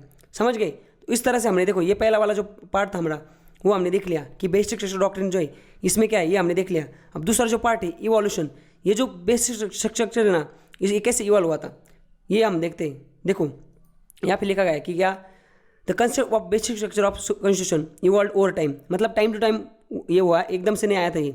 इन दिस सेक्शन, इसमें हम क्या देखने वाले हैं, we will discuss this evolution with the help of landmark judgement related to this doctrine. मतलब देखो 1973 में जो केशवानंद भारती केस है वर्सेस यूनियन ऑफ इंडिया, इसमें तो संविधान सुप्रीम कोर्ट ने बोल दिया था कि हम एक बेसिक स्ट्रक्चर की लिस्ट बना रहे हैं, इसमें सारी चीज़ें होंगी, इससे रिलेटेड अगर कुछ लॉ बनता है और वो वायलेट करता है बेसिक स्ट्रक्चर को तो फिर हम उसको स्ट्राइक डाउन कर देंगे। बट उससे पहले ये जो इवोल्यूशन हुआ था, मतलब ये जो आया था बेसिक स्ट्रक्चर का जो कंसेप्ट, ये एक दिन में नहीं आया था, उस केस से पहले भी ये आता चला था। तो उसके लिए हम कुछ लैंडमार्क जजमेंट जो है, मतलब सुप्रीम कोर्ट के जो जजमेंट आए थे काफ़ी केसेस के, उसको हम एक बार पढ़ने की कोशिश करते हैं। समझ गए। देखो इतने हमें 10 जो है जजमेंट, इसको देखना है। ये जो 10 केसेस है उसके लैंडमार्क जजमेंट आए, इसको हमें देखना है। तो सबसे पहले क्या है, चंपाकम दोराई रंजन केस, ये आया था 1951 में। उसके बाद Shankari Prasad case, Sajjan Singh case, Golaknath case versus state of Punjab, Kesavananda Bharati case, Indira Gandhi versus Raj Narain case, Minerva Mills case, Waman Rao case, Indira Sawhney versus union of India, ये भी एक बहुत बढ़िया केस है, ये भी देखना है। उसके बाद SR बोमई केस, ये सारे केस हम इसको एक बार देखते हैं। देखो यहाँ पे सबसे पहले क्या है, चंपाकरम दोराई रंजन केस 1951। देखो इस केस में क्या था, इस केस में ना सुप्रीम कोर्ट में ये केस गया था। इसमें सुप्रीम कोर्ट ने बोला था कि अगर फंडामेंटल राइट और DPSP, यहाँ पे देखो स्क्रीन पे, फंडामेंटल राइट्स और directive principle of state policy, इन दोनों में अगर कोई भी कन्फ्लिक्ट आता है तो सुपीरियर कौन रहेगा, फंडामेंटल राइट जो है ये प्रिवेल करेगा, ये सुपीरियर रहेगा। समझ रहे हैं आप। उसके बाद गवर्नमेंट को क्या लगा, गवर्नमेंट को लगा सब फंडामेंटल राइट अगर सुपीरियर है, और उस टाइम तक तो ये लिस्ट बेसिक स्ट्रक्चर की लिस्ट भी नहीं आई थी। फिर गवर्नमेंट ने गेम खेला, गवर्नमेंट ने फर्स्ट अमेंडमेंट लाया। उस तो नया नया देश बना था हमारा, नया नया संविधान बना था, 1951 की बात है। तो गवर्नमेंट ने गेम खेला और गवर्नमेंट ने क्या कर दिया, ये जो फर्स्ट अमेंडमेंट है, ये जो फंडामेंटल राइट है ना, इसको डायरेक्ट जुडिशियल रिव्यू से बाहर कर दिया, लॉ ला के। इन्होंने पार्लियामेंट में कॉन्स्टिट्यूशन को अमेंड कर दिया और उसमें लिख दिया कि फंडामेंटल जो राइट है इसको जुडिशियल रिव्यू से हम बाहर ले रहे। जुडिशियल रिव्यू से बाहर मतलब क्या, इस पर अगर हम कुछ भी गेम खेलते हैं तो सुप्रीम कोर्ट इस पर कुछ नहीं कर सकता। समझ गए आप। तो बाद में सुप्रीम कोर्ट ने बोला कि ये जो स्टेट है, मतलब देश, सेंट्रल गवर्नमेंट या स्टेट गवर्नमेंट, कोई भी स्टेट क्या कर सकता है, स्टेट ना फंडामेंटल राइट को इम्पोज नहीं कर सकता for the things which are socially important for large number of people. Socially important large number of people के लिए जो इंपॉर्टेंट चीज़ें, उसके लिए सेंट्रल गवर्नमेंट या स्टेट गवर्नमेंट फंडामेंटल राइट्स को इम्पोज नहीं कर सकते, बंद नहीं कर सकते। मतलब सुप्रीम कोर्ट, ये जो स्टेट गवर्नमेंट है या सेंट्रल गवर्नमेंट है, सेंट्रल गवर्नमेंट ने क्या कर दिया था, अमेंडमेंट लाया था और उसको जुडिशियल रिव्यू से बाहर कर दिया था। और उसको क्या करते थे वो इम्पोज, मतलब उसको बंद कर देते थे। फंडामेंटल राइट जो है ना, इसको वो इम्पोज कर देते थे। क्यों, वो बोलते थे कि सोसाइटी का उसमें बहुत बड़ा फायदा है, तो लोगों के फंडामेंटल राइट को हम कुछ लेना। जैसे कि उस टाइम पे ये था राइट टू प्राइवेसी, जो था फंडामेंटल राइट था, प्राइवेसी नहीं, राइट टू प्रॉपर्टी। तो जैसे कुछ लोग हैं, उनकी ज़मीन है, वहाँ पे बहुत बड़ा डैम बनाना है और फिर लोग ज़मीन दे नहीं रहे, उनका फंडामेंटल राइट का वायलेशन हो गया, वो गए कोर्ट में। तो फिर सुप्रीम कोर्ट में चले गए वो। तो फिर उसमें तो क्या हुआ है, जुडिशियल रिव्यू तो उसको नहीं दिया, फंडामेंटल राइट निकाल लिया है। तो गवर्नमेंट का बोलना था कि लार्ज सेक्शन जो है सोसाइटी में, जो बहुत ज़्यादा सेक्शन बड़ा, उसका फ़ायदा हो जाएगा अगर हम वहाँ पे डैम बनाएंगे, उनको पानी मिलेगा। बट ये लोग जो है, इनका तो फिर वहाँ पे लैंड चला जा रहा है। तो सुप्रीम कोर्ट ने बोला था कि आप लोग, लार्ज लोगों के लिए भी फंडामेंटल राइट को इम्पोज नहीं कर सकते। समझ रहे क्या, उसको बंद नहीं कर सकते आप। तो ये था पहला केस। तो चलिए आगे चलते हैं। इस केस में क्या हुआ था, इस केस में सुप्रीम कोर्ट ने ये फैसला दिया था। अब सुप्रीम कोर्ट का और गवर्नमेंट का झगड़ा ही चल रहा था, किस पे, फंडामेंटल राइट पे। तो सुप्रीम कोर्ट में इस जो केस है, शंकर प्रसाद केस, इसमें सुप्रीम कोर्ट ने बोल दिया था कि पार्लियामेंट के पास जो पावर है ना अमेंडमेंट के अंडर आर्टिकल 368, तो पार्लियामेंट के पास जो पावर है कॉन्स्टिट्यूशन में अंडर आर्टिकल 368, उसमें फंडामेंटल राइट को भी पार्ट 3 में जो फंडामेंटल राइट है उसको भी वो अमेंड कर सकते हैं। समझ गए। ये जो पिछला केस था, इसमें देखो, इसमें क्या हुआ था, झगड़ा चालू हुआ था सुप्रीम कोर्ट का और सेंट्रल गवर्नमेंट का, किसके लिए, फंडामेंटल राइट को लेके।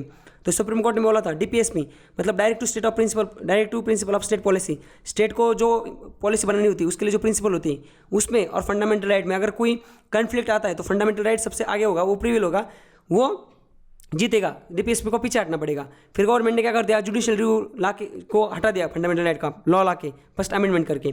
फिर बाद में जो दूसरा केस आया था, ये शंकर प्रसाद केस, इसमें सुप्रीम कोर्ट ने क्या बोल दिया कि चलो भाई साहब, आपको गवर्नमेंट के पास जो पावर है ना अमेंडमेंट के आर्टिकल 368 के अंदर, आप फंडामेंटल राइट को जैसे चाहे वैसे भी चेंज कर सकते हो, अमेंड कर सकते हो। तो government can make in amendment which they want. तो ये इस केस का नतीजा था, शंकर प्रसाद केस। उसके बाद क्या आया था, तीसरा केस था सज्जन सिंह केस इन 1965। ये जो केस था, इसमें भी सुप्रीम कोर्ट ने बोला था कि जो गवर्नमेंट है वो फंडामेंटल राइट को, जो पार्लियामेंट है वो बिल ला के उसको चेंज कर सकती है, अमेंड कर सकती है। अब हम ये क्या देख रहे हैं, आपको समझ रहा है ना, हम ये जो केसेस देख रहे हैं कि ये जो बेसिक स्ट्रक्चर की जो लिस्ट बनी ना, ये केसेस बनी, ये एक दिन में डायरेक्ट केस आई थी क्या, नहीं। तो ये फंडामेंटल राइट और DPSP वगैरह जो ना, ये झगड़ा चलता रहता था सुप्रीम कोर्ट का और सेंट्रल गवर्नमेंट का। तो फिर उसमें पानी जब सर के ऊपर चला गया ना, तब सुप्रीम कोर्ट ने बोला था कि हम एक लिस्ट ला रहे हैं और इसके हिसाब से आपको चलना पड़ेगा, आपको खुद का दिमाग नहीं लगाना है। आप लॉ बनाओ, आपके पास पावर है, आप लॉ बनाओ, देश में लागू करो, पर एक लिस्ट है, उस लिस्ट में अगर लॉ बनाते हो और अगर हमें लगता है वो लॉ सही नहीं, फिर हम उसको खारिज कर देंगे। तो सज्जन सिंह केस जो थी 1965 में, तब तक पार्लियामेंट के पास ही पावर थी, वो फंडामेंटल राइट को भी अमेंड कर सकते थे। पर बाद में क्या हुआ, चलो आगे नेक्स्ट केस। बाद में जो पिछला केस था ना, ये वाला सज्जन सिंह केस, इसका जो डिसीजन था ना, सुप्रीम कोर्ट ने दिया था कि फंडामेंटल राइट को पार्लियामेंट अमेंड कर सकती। सुप्रीम कोर्ट ने पलटी मार दी। पलटी मार दी मतलब क्या, सुप्रीम कोर्ट ने बोला कि इन this case the court reverse it's alter stand on fundamental right can be amended. मतलब पहले जो केस, दो केसेस थे, कौन सा वाला, एक तो सज्जन सिंह केस और दूसरा क्या शंकर प्रसाद केस, इन दोनों केस में सुप्रीम कोर्ट ने क्या बोला था कि पार्लियामेंट के पास पावर है, वो कॉन्स्टिट्यूशन को अमेंडमेंट कर सकती है, फंडामेंटल राइट को भी अमेंडमेंट कर सकती है अंडर आर्टिकल 368। पर बाद में गोलकनाथ केस जो है वर्सेस स्टेट ऑफ पंजाब, इसमें सुप्रीम कोर्ट ने पलटी मार दी और उन्होंने बोला कि हमारा जो पहला स्टैंड था फंडामेंटल राइट पे, हम उसको चेंज कर रहे हैं। और supreme Court held that fundamental right can not be amended for the implementation of DPSP. मतलब डीपीएसपी को इम्प्लीमेंट करने के लिए, मतलब directive principle of state policy, government का जो काम है स्टेट पॉलिसी को, मतलब जो प्रिंसिपल फॉलो करते हैं स्टेट काम करने के लिए, पॉलिसी फॉर्मेशन के लिए, जो डीपीएसपी, उसको इम्प्लीमेंटेशन करने के लिए फंडामेंटल राइट को आप अमेंड नहीं कर सकते, फंडामेंटल राइट को टच नहीं करना है। ये वर्डिक्ट दिया था गवर्नमेंट ने Golaknath case versus state of Punjab. यहाँ तक क्लियर है। इसमें उन्होंने बोला था कि पार्लियामेंट कट डाउन नहीं कर सकती fundamental right of individual mention in the constitution. मतलब आपको कुछ भी काम करना है गवर्नमेंट को, तो उसने जो लोग हैं वो लोगों के फंडामेंटल राइट को वो कट नहीं कर सकती, उनके पास वो पावर नहीं। समझ रहे? तो यहाँ तक था Golaknath case versus state of Punjab. इसमें सुप्रीम कोर्ट ने पलटी मार दी। और आप देखो पहला जो हमने देखा थे पहले 3 केस, तो पहले 3 केस में जो फंडामेंटल राइट की जो पावर है वो पार्लियामेंट के पास थी, उसको क्या करना है, अल्टर करना है, गेम करना, कुछ भी करना है, तो पार्लियामेंट थोड़ी हीवी थी। अब चौथे केस में क्या हो गया, पार्लियामेंट थोड़ी पीछे चली गई, सुप्रीम कोर्ट थोड़ा हीवी हो गया। आगे आगे देखो, इसमें वही लिखा है, also state that article 368 gives the procedure to amend the constitution but does not confer on parliament that power to amend the constitution. In this case conferred upon the fundamental right a transcendental position. मतलब क्या बोला गया है इस case में, वही बोला गया है कि सुप्रीम कोर्ट के पास भले पावर हो कॉन्स्टिट्यूशन को अमेंडमेंट करने की, बट वो, इसका मतलब ये नहीं अगर आर्टिकल 368 में दिया है कि आप अमेंड कर सकते हो, इसका मतलब ये नहीं कि पूरा कुछ भी आप अमेंड कर सकते हो, पूरा कॉन्स्टिट्यूशन अमेंड कर सकते हो। समझ गए? तो इस केस में पलटी मारी थी गवर्नमेंट ने, नहीं सुप्रीम कोर्ट ने, और उन्होंने अपना स्टैंड चेंज कर दिया फंडामेंटल राइट का। उसके बाद ये केस आई थी, ये केस ने पूरा सुप्रीम कोर्ट का जो पहले 4 केस में हमने देखा ना कि कौन था सुपीरियर, कौन था पहले 3 केस में, पहले 3 केस में था सुपीरियर पार्लियामेंट, मतलब पार्लियामेंट के पास ज़्यादा पावर थी, वो फंडामेंटल राइट को अमेंड कर सकती थी। पर चौथे केस में सुप्रीम कोर्ट ने पलटी मार दी और उन्होंने बोला कि फंडामेंटल राइट को आप डीपीएसपी को इंप्लीमेंट करने के लिए, direct to state DPSP, direct to principle of state policy, इसको इंप्लीमेंट करने के लिए आप फंडामेंटल राइट को चेंज नहीं कर सकते, उसको अमेंड नहीं कर सकते। और फिर बाद में आया ये केस केशवानंद भारती केस 1973। ये हमारे कॉन्स्टिट्यूशन के जितने भी बड़े बड़े जजमेंट आए ना, वर्डिक्ट आए, ये उसमें से एकदम, मतलब जब तक सूरज चांद रहेगा तब तक केशवानंद भारती केस ये जो है ये रहेगा ही रहेगा सिलेबस में। ये जो केस है देखो यहाँ पे लिखा हुआ है, ये जो केस है ना केशवानंद भारती जजमेंट, ये जो आया था जजमेंट, ये जजमेंट क्या था, ये इसने चेंज कर दिया course of constitutional law in India. India में जो लॉ है उसका जो कोर्स है उसी को इसने चेंज कर दिया। अब देखो ये आके लगभग 45-50 साल हो चुके हैं, फिर भी अभी तक ये जो केस है इसका ये जो जजमेंट आया था ये अभी तक बेसिक स्ट्रक्चर को प्रोटेक्ट कर रहे हैं। इसका मतलब इस केस में सुप्रीम कोर्ट ने बोला था, supreme court of India that outline the basic structure doctrine of constitution. मतलब ये जो केस आया था ना, इससे पहले क्या होता था, फंडामेंटल राइट और डीपीएस में लड़ाई चल रही थी। सुप्रीम कोर्ट पार्लियामेंट जो बोलती थी हम हमारे हिसाब से काम करेंगे, हम लोगों के फंडामेंटल राइट को वायलेट कर देंगे काम करने के लिए, डीपीएसपी को लागू करने के लिए। फिर शुरू में सुप्रीम कोर्ट ने बोला करो करो, बाद में इन्होंने बोला पलटी मार दी, बोला भाई साहब नहीं कर सकते आप। बाद में इन्होंने क्या कर दिया, इनको लगा कि ये क्या कर रहे हैं, बेसिक स्ट्रक्चर को वायलेट, मतलब ये कुछ चीज़ों को वायलेट कर रहे हैं। डीपीएसपी को लागू करने के लिए जो गवर्नमेंट आती है वो पार्लियामेंट में कुछ भी बिल लेकर आती है जो कि सारे बिल लोगों के हित के लिए, ये लोगों के फंडामेंटल राइट को भी वायलेट करते हैं। तो तंग आके सुप्रीम कोर्ट ने क्या कर दिया, उन्होंने एक बेसिक स्ट्रक्चर जी फॉर्म कर दिया, एक लिस्ट बना दी, उस लिस्ट में वो सारी चीज़ें डाल दी जिसको अगर गवर्नमेंट हाथ लगाती तो फिर उसका जुडिशियल रिव्यू होगा। समझ रहे ना? सुप्रीम कोर्ट ने क्या कर दिया था, उसने गवर्नमेंट ने क्या कर दिया था शुरू में, उसने तो फर्स्ट अमेंडमेंट ने जुडिशियल रिव्यू को हटा दिया था। समझ रहे ना? किसका, फंडामेंटल राइट का जुडिशियल रिव्यू जो होगा उसी को हटा दिया था लॉ ला के। फिर इस केस में क्या हुआ, सुप्रीम कोर्ट ने बेसिक स्ट्रक्चर कर दिया, ला दिया और उसमें वो सारी लिस्ट डाल दी जो अभी हमने पहला पार्ट देखा ना आज के लेक्चर का, वो सारी देन इस केशवानंद भारती केस की। समझ गए? उसके बाद क्या, सुप्रीम कोर्ट ने बोल दिया कि ये जो बेसिक स्ट्रक्चर है इसको आप कोई वायलेट नहीं करेगा, नया लॉ भी लाता है तो भी उसी लॉ का जुडिशियल रिव्यू होगा, जुडिशियल को लगेगा तो वो लॉ रहेगा, नहीं तो वो भी क्या हो जाएगा, ये ऊपर चला जाएगा। और इससे सिर्फ नया लॉ नहीं, इससे पुराना लॉ भी वो भी अमेंड नहीं कर सकती गवर्नमेंट। मतलब बेसिक स्ट्रक्चर में जो चीज़ें डाली गई है उसको गवर्नमेंट अमेंड नहीं कर सकती। तो ये सुप्रीम कोर्ट ने अपने जजमेंट में दिया था 1973 में केशवानंद भारती केस में। समझ गए? देखो उसमें वही चीज़ लिखी है और उसमें और एक चीज़ डाली थी कि ये जो डीपीएसपी और फंडामेंटल राइट है ये इसमें कोई बड़ा नहीं कोई छोटा नहीं है, दोनों क्या है, दोनों कॉम्प्लीमेंट एंड सप्लीमेंट है ईच अदर, दोनों को साथ में काम करना है, साथ में मतलब दोनों का इक्वल स्टेटस है, कोई बड़ा नहीं कोई छोटा नहीं। समझ गए? ये केशवानंद भारती में केस में कहा था। तो यहाँ तक तो देख लिया, आगे चलिए। आगे देखो, इंदिरा नेहरू गांधी वर्सेस राज नरेंग केस, ये 1975 में आया था। अब देखो ये जो केस आया था ना, वर्डिक आया था ना, इसमें ना बहुत बड़ा झोल हुआ था, मतलब उस झोल के चक्कर में आया था। क्या हुआ था आपको बताता हूँ। 1975 में 1971 में इलेक्शन हुए थे, और उस इलेक्शन में ना इंदिरा गांधी जो है ना वो चुन के आई थी। रायबरेली जो है अभी उत्तर प्रदेश में, वहाँ से वो चुन के आई थी, और वो चुन के आई और उन्होंने धांधलीबाजी की थी, मतलब उन्होंने अपने पावर का मिसयूज़ किया था चुन के आने के लिए, मतलब इलेक्शन जीतने के लिए। तो वो उस टाइम पर प्राइम मिनिस्टर थी 1971 में। तो उसके जो मतलब प्रतियोगी थे, उनके जो अपोनेंट थे, उनका नाम था राज नरेन। इन्होंने ना ये इंदिरा गांधी के खिलाफ लड़े थे, कहाँ से, रायबरेली से। और बाद में फिर इन्होंने केस कर दी इलाहाबाद हाईकोर्ट में उत्तर प्रदेश में, और उन्होंने बोला कि इंदिरा गांधी जो है ना, इन्होंने अपनी पावर का मिसयूज़ किया है, ये प्राइम मिनिस्टर थी, और इन्होंने पुलिस ये सारी यंत्रणा का मिसयूज़ किया है इलेक्शन जीतने के लिए, और ये पावर का मिसयूज़ करके इलेक्शन जीती। फिर 71 में वो केस चलता रहा, 1 साल हुआ, 2 साल हुए। फिर बाद में क्या हुआ, इलाहाबाद हाईकोर्ट है ना, इसने क्या कर दिया, इसने अपना जजमेंट दे दिया, और इसने बोला कि ये जो राज नरेन बोल रहे हैं ना, ये अभी पुलिस की मतलब बाद में जांच होने के बाद, सारी चीज़ें जानने के बाद, ऐसा हम इस जजमेंट पे आते हैं कि ये भाई साहब जो बोल रहे हैं सही बोल रहे हैं। इंदिरा गांधी ने अपने पावर का मिसयूज़ किया था, और अभी इंदिरा गांधी जो है, इंदिरा गांधी अपना जो पद है वो छोड़ देगी, और वो 6 साल तक आगे इलेक्शन नहीं लड़ सकती, और कोई भी कॉन्स्टिट्यूशनल पोस्ट पे वो काम नहीं कर सकती। ये बोल दिया था इलाहाबाद हाईकोर्ट ने। अब इंदिरा गांधी को तो इससे बचना था, समझ गए ना आप। अब इंदिरा गांधी को तो बचना, नहीं तो फिर तो कुर्सी चली जाती, और कुर्सी के लिए तो क्या क्या होता है। फिर इंदिरा गांधी ने क्या कर दिया पता है क्या, इंदिरा गांधी ने एक अमेंडमेंट लाया। अब उस टाइम तक मैंने बताया ना, उस टाइम तक क्या था, उस टाइम तक ये तो बेसिक स्ट्रक्चर तो आ चुका था, और 73 से पहले तो क्या था कि अगर जो भी लॉ बनाती, गवर्नमेंट लॉ बनाती, तो सुप्रीम कोर्ट उस पर कुछ नहीं कर सकता था। लॉ एक बार बन गया फिर वही लागू होगा। पर 73 में केशवानंद भारती केस के बाद इन्होंने बेसिक स्ट्रक्चर का गठन किया, और उसमें वो सारी चीज़ें डाली गई, और फिर अगर लॉ बनता है नॉर्मल, तो फिर उसमें कोई सुप्रीम कोर्ट भी कुछ नहीं कर सकता था। पर लॉ अगर बेसिक स्ट्रक्चर के लिस्ट से कोई टॉपिक पे बन जाता था उस सब्जेक्ट पे, तो फिर सुप्रीम कोर्ट उसको स्ट्राइक डाउन कर सकता था।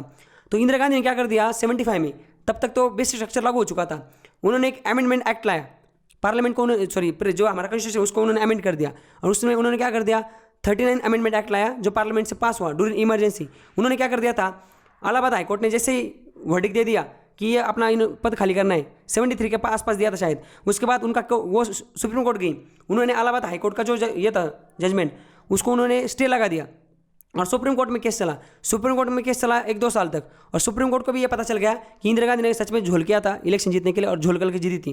फिर इंदिरा गांधी तो टेंशन में आ गई, इनको लगा साल आप तो हमारा पोस्ट भी चला जाएगा, और 6 साल कुछ भी नहीं। अब प्राइम मिनिस्टर का, यहाँ लोग समझ रहे हैं, चपरासी की पोस्ट नहीं छोड़ते, प्राइम मिनिस्टर की कुर्सी छोड़ना मतलब ईजी बात थोड़ी। तो इंदिरा गांधी ने क्या कर दिया, उन्होंने इमरजेंसी लगा दी। इमरजेंसी जैसे लगा दी इन्होंने, इमरजेंसी मतलब क्या, आनी बानी लगा दी। और फिर क्या हो गया, फिर इलेक्शन सब सस्पेंड हो गए 2 साल तक, तो इन्होंने इमरजेंसी लगा दी। और उस टाइम पे इमरजेंसी के जब चल रही थी ना, उन्होंने काफ़ी लॉ लाए पार्लियामेंट में, इन्होंने ना काफ़ी एक्ट लाए, और अमेंडमेंट पार्लियामेंट को काफ़ी अमेंड किया इन्होंने। उसी टाइम पे इन्होंने ये जो है ना कौन सा हमारा उसको मिनी पार्लियामेंट बोलता है, जो उन्होंने लाया, ये लॉ लाया, अमेंडमेंट आया था 42 में, 42 वाला 42 अमेंडमेंट एक्ट 1976। वो जो अमेंडमेंट एक्ट है ना 76 वाला, वो तो उसमें उन्होंने सारी चीज़ें डाल दी, सेकुलर वर्ड डाला था, ये जो हमारे फंडामेंटल ड्यूटीज़ है वो उसी टाइम डाली गई थी इमरजेंसी के टाइम पे। तो वो डालने से पहले उन्होंने क्या कर दिया था, अपनी कुर्सी बचाने के लिए इन्होंने 39 अमेंडमेंट एक्ट लाया था, पार्लियामेंट से उसको पास कर दिया था दोनों हाउस से, और प्रेसिडेंट की भी उस पर साइन कर दी थी, ले ली थी। और उस एक्ट में लिखा था कि इलेक्शन ऑफ प्रेसिडेंट का इलेक्शन, वाइस प्रेसिडेंट का इलेक्शन, प्राइम मिनिस्टर का इलेक्शन एंड स्पीकर का इलेक्शन ऑफ लोकसभा, ये सारे ना it will be beyond the scrutiny of judiciary. मतलब जुडिशरी का जो चंगुल है, जुडिशरी का जो जुडिशियल रिव्यू, जुडिशियल स्क्रूटिनी इसके ऊपर होगा, मतलब सुप्रीम कोर्ट उस पर कुछ नहीं कर सकता। एक बार हम इनका इलेक्शन में कुछ भी हो जाए, सुप्रीम कोर्ट उस पर डिसीजन नहीं दे सकता। क्यों? क्योंकि देखो उधर एक वर्ड है प्राइम मिनिस्टर, वो खुद प्राइम मिनिस्टर थी, तो उनको लगता था कि मैंने धांधलीबाजी कर दी, कुछ भी कर दी, तो जुडिशरी उस पर कुछ डिसीजन नहीं दे सकती। अगर जुडिशरी उस पर डिसीजन देगी तो मुझे घर जाना पड़ेगा, कुर्सी छोड़नी पड़ेगी। तो उन्होंने वो अमेंडमेंट एक्ट लाया था, बट वो इस चीज़ को भूल चुकी थी कि उस टाइम तक एक चीज़ आ चुकी थी, वो थी theory of basic structure. Theory of basic structure में क्या लिखा था कि उसमें काफ़ी वो हमने लिस्ट देखी थी ना शुरू में, उसमें वो डाला था पार्लियामेंट्री फंक्शन, इलेक्शन वगैरह वो सारी चीज़ डाली थी, तो उसमें प्रेसिडेंट का भी उन्होंने डाला था।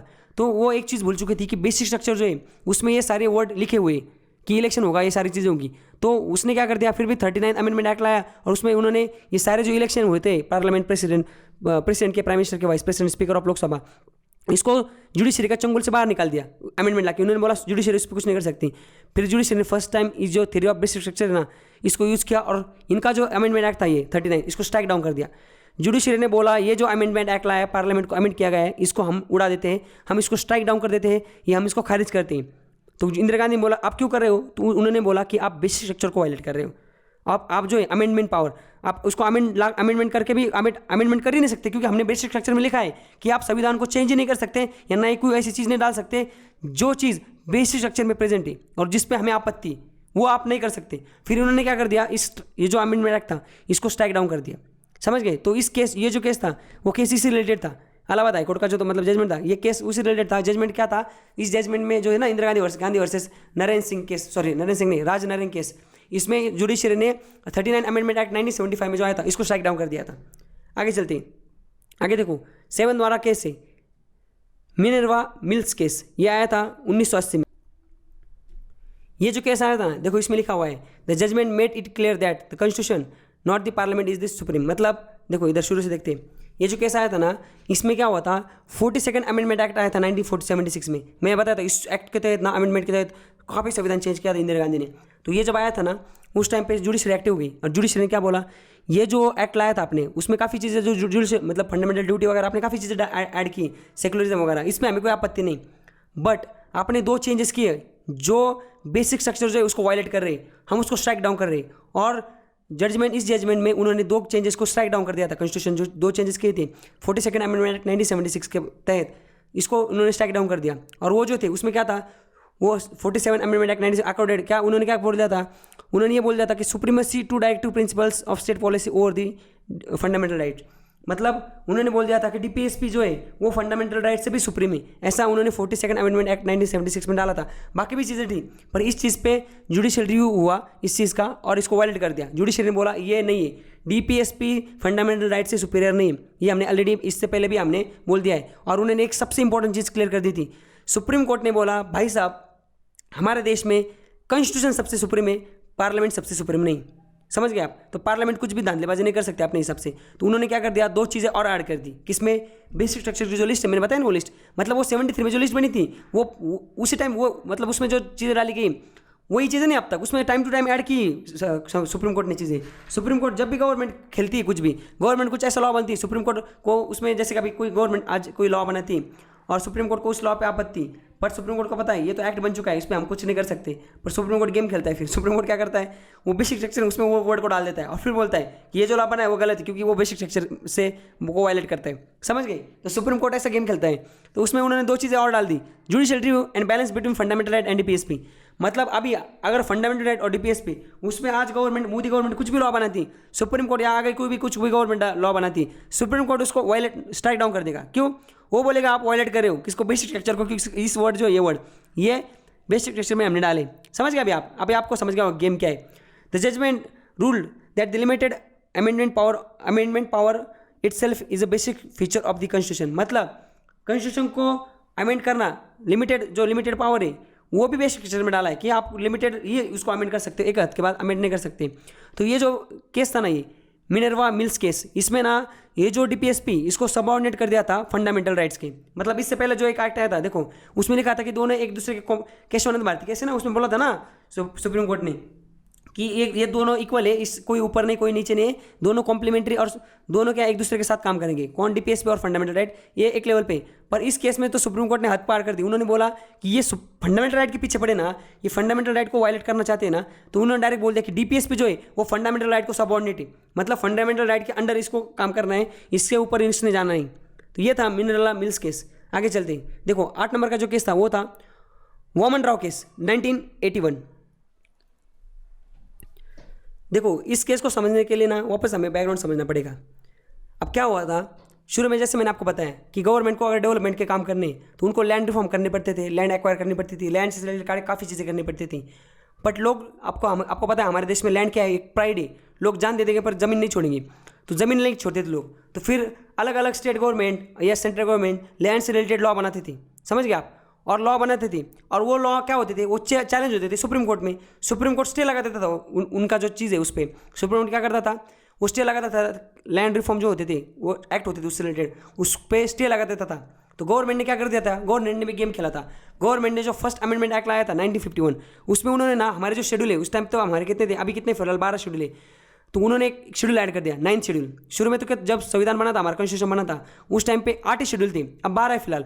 तो उस टाइम पे उन्होंने क्या कर दिया, गवर्नमेंट ने एक 9th शेड्यूल ऐड कर दिया, और 9th शेड्यूल ऐड कर दिया, और उसमें उन्होंने क्या कर दिया, अलॉन्ग विथ उसमें एक आर्टिकल डाल दिया, आर्टिकल 31B, आर्टिकल 31B डाल दिया, और उसमें उन्होंने क्या कर दिया, उसको to provide the protective umbrella to land reform laws.